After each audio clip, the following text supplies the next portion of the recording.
क्या आपने कभी कुछ ऐसा किया है जिसे याद करके आज भी आपकी आत्मा कांप जाती है? कोई ऐसा निर्णय, कोई ऐसा कर्म जो आपने गलती से किया हो या परिस्थितियों के दबाव में, लेकिन जो आज भी आपको भीतर से कचोटता है? बहुत से लोग जीवन में ऐसे मोड़ से गुजरते हैं जहां वे सोचते हैं, क्या मैं अब भगवान के योग्य हूं? क्या ईश्वर मुझे माफ करेंगे? क्या मेरा जीवन फिर से पवित्र हो सकता है? इन्हीं सवालों से शुरू होती है प्रायश्चित की असली यात्रा। परमहंस योगानंद कहते हैं, पाप वह नहीं जो किया गया, पाप वह है जो आत्मा को ईश्वर से दूर कर दे। मतलब यह कि सबसे बड़ा अपराध केवल कर्म में नहीं होता, बल्कि उस दूरी में होता है जो हम ईश्वर से बना लेते हैं। श्रीमद् भगवद गीता में भगवान कृष्ण अर्जुन से कहते हैं, अपि चेत्सु दुराचारो भवते मां अनन्य भाक् साधुरेव स मंतव्य सम्यक व्यवसितो ही स। दुरी, यदि कोई मनुष्य बहुत बड़ा पापी भी हो, परंतु यदि वह मेरी भक्ति में लग जाए तो उसे साधु समझो। यह गीता का वह रहस्य है जिसे बहुत कम लोग जानते हैं, कि भगवान कर्म से अधिक भाव को देखते हैं। और यही योगानंद जी भी बार बार कहते हैं, भगवान दंड देने नहीं, प्रेम देने आते हैं। वह तुम्हारे अपराधों से अधिक तुम्हारे पश्चाताप को महत्व देते हैं। अब सोचिए, क्या आपने अपने किसी कर्म के लिए सिर्फ भय के कारण पछतावा किया है, या सच में आपकी आत्मा उस गलती के बोझ को उतारना चाहती है? यह प्रश्न बेहद जरूरी है, क्योंकि प्रायश्चित केवल एक विधि नहीं है, यह आत्मा की पुकार है। एक बार एक युवक योगानंद जी के पास आया। उसकी आंखों में आंसू थे। उसने कहा, मास्टर, मुझसे एक बहुत बड़ा पाप हो गया है, अब मैं कैसे आपके पास बैठूं? योगानंद जी मुस्कुराए, उसकी ओर देखा और बोले, जिस क्षण तुमने रोना शुरू किया, उसी क्षण भगवान ने तुम्हें गले लगाया। उन्होंने उसे कोई कठिन तपस्या नहीं दी, कोई लंबा नियम नहीं, बस एक बात कही, हर दिन थोड़ी देर ईश्वर के सामने बैठो, रो नहीं, सुनो, क्योंकि अब वह तुमसे बात करना शुरू करेंगे। पश्चाताप की सबसे पहली सीढ़ी है स्वीकार करना, और दूसरी है ईश्वर से भागना नहीं, उनके और करीब आना। तो अगर आपने भी जीवन में कोई ऐसा कर्म किया है जो आज भी आपकी आत्मा पर बोझ बना हुआ है, तो सबसे पहले यही स्वीकार करें, हाँ, मुझसे गलती हुई है, पर मैं बदलना चाहता हूं। और यही स्वीकार एक दिव्य ऊर्जा को जन्म देगा, जिसे हम प्रायश्चित कहते हैं। हम में से ज्यादातर लोग जब पाप करते हैं तो सबसे पहले मन में यह सवाल उठता है, अब क्या करूं कि मेरा दोष मिट जाए? हम सोचते हैं, शायद मुझे व्रत रखना चाहिए, कोई तीर्थ करना चाहिए, या फिर कोई विशेष दान देना चाहिए। लेकिन क्या केवल बाहरी कर्मों से पाप मिटता है? परमहंस योगानंद कहते हैं, सिर्फ कर्मों से प्रायश्चित नहीं होता, वह तभी होता है जब हृदय की गहराई में परिवर्तन की सच्ची चाह पैदा हो। यह वही बात है जो मनुस्मृति, योग सूत्र और उपनिषदों में भी दोहराई गई है। शास्त्रों में कहा गया है, प्रायश्चित्तम पवित्राणाम तापो ह्यात्म विनाशनम। सच्चा प्रायश्चित वह है जिसमें आत्मा अपने दोषों को जला दे। दूसरे शब्दों में, प्रायश्चित कोई बाहरी प्रक्रिया नहीं, बल्कि आत्मा की आंतरिक अग्नि है। योगानंद जी एक उदाहरण देते हैं। मान लीजिए एक आदमी ने किसी को धोखा दिया। अब वह मंदिर जाता है, दान करता है, व्रत रखता है, लेकिन मन में पछतावा नहीं, बल्कि बस डर है। अगर भगवान नाराज हुए तो क्या होगा?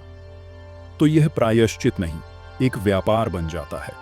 लेकिन अगर वही व्यक्ति रात को अपने कमरे में अकेले बैठकर ईश्वर से कहे, प्रभु, मुझसे गलती हुई है, मैं जानता हूं कि मैंने किसी को कष्ट दिया है, मैं बदलना चाहता हूं और आपके सामने स्वयं को पूर्ण रूप से समर्पित करता हूं, तो यह एक सच्चा प्रायश्चित बनता है। क्योंकि वहां कोई डर नहीं है, केवल प्रेम है, आत्मस्वीकृति है और परिवर्तन की पुकार है। योगानंद कहते हैं, जब तुम अपने अपराधों को ईश्वर के चरणों में एक बच्चे की तरह रख देते हो, तब उनका प्रेम तुम्हारे पापों को धो देता है। आप ध्यान दीजिए, उन्होंने प्रेम कहा, दंड नहीं। योग शास्त्र कहता है कि पाप कोई स्थायी चीज नहीं है, वह एक अशुद्ध तरंग है जो हमारे चित्त में बैठ जाती है, और जब हम गहरे ध्यान में उतरते हैं तो वो चित्त शुद्ध होने लगता है और पाप धीरे धीरे चेतना से जलने लगता है। जब हम कोई बड़ा पाप कर बैठते हैं तो सबसे पहले जो चीज टूटती है वो होती है हमारी आत्मा की शांति। फिर चाहे दुनिया हमें माफ कर दे, लेकिन अंदर की बेचैनी, वह आत्मिक घुटन तब तक नहीं जाती जब तक हम उस चेतन रोग का आध्यात्मिक उपचार नहीं करते। परमहंस योगानंद कहते हैं, हर पाप एक ऊर्जा है और हर ऊर्जा का इलाज चेतना से संभव है। इसका अर्थ यह है कि जब तक हम भीतर से कुछ नहीं बदलते, कोई भी बाहरी कर्म हमें सच्ची मुक्ति नहीं दिला सकता। तो आइए जानें वो 3 अभ्यास जिन्हें योगानंद जी ने पाप शुद्धि की 3 चाबियां कहा था। ध्यान, आत्मा की अग्नि ध्यान सिर्फ मन शांत करने की विधि नहीं है, यह आत्मा का स्नान है। शास्त्रों में कहा गया है, योगश्चित्त वृत्ति निरोधा। योग वह है जो चित्त की अशुद्ध तरंगों को रोकता है। जब आप ध्यान में बैठते हैं, गहरी सांसें लेते हैं, नाम जप या प्रार्थना में उतरते हैं, तो आपकी चेतना पर जो पाप की परतें जमी होती हैं, वे धीरे धीरे पिघलने लगती हैं। योगानंद जी कहते थे, ध्यान वह अग्नि है जिसमें आत्मा के दोष जलते हैं। अगर आपने कोई पाप किया है तो हर दिन सिर्फ 10-15 मिनट ध्यान में बैठिए, किसी मंत्र या केवल मौन में अपने अंदर के अंधकार को प्रकाश में बदलते देखिए।